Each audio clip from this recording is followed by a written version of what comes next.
kuita chero chinokupa kukuta iwe upenyu mutoro upenyu mutoro upenyu mutoro upenyu mutoro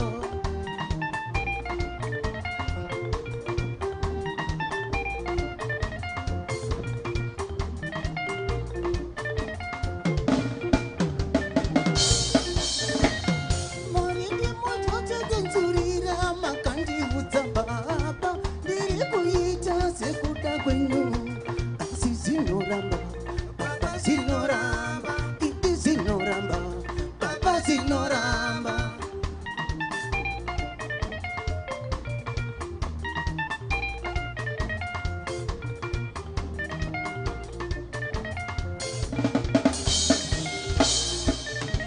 kutambudzika kusvikira kuzvishandisa semuranda tarisiro nyike dzinoguma dzavengano kukoniwa zvinondidzimba moyo upenyu mutoro upenyu mutoro upenyu mutoro upenyu mutoro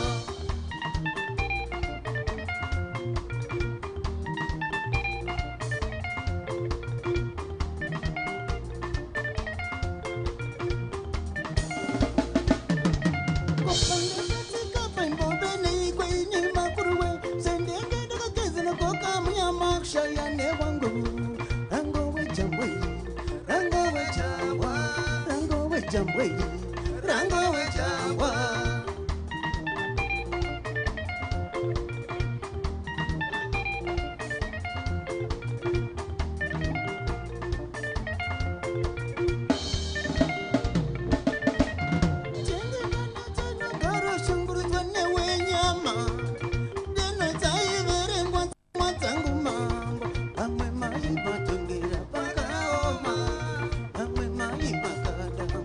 Bye.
misasa yetsetsero noro kudzone rutendo muhana yangu nai mambo ini vakaremara vakapokomara nerera dzinondibisa tsitsi mukurarama kwavo sezvandiri ndikaniwe ruzhinji.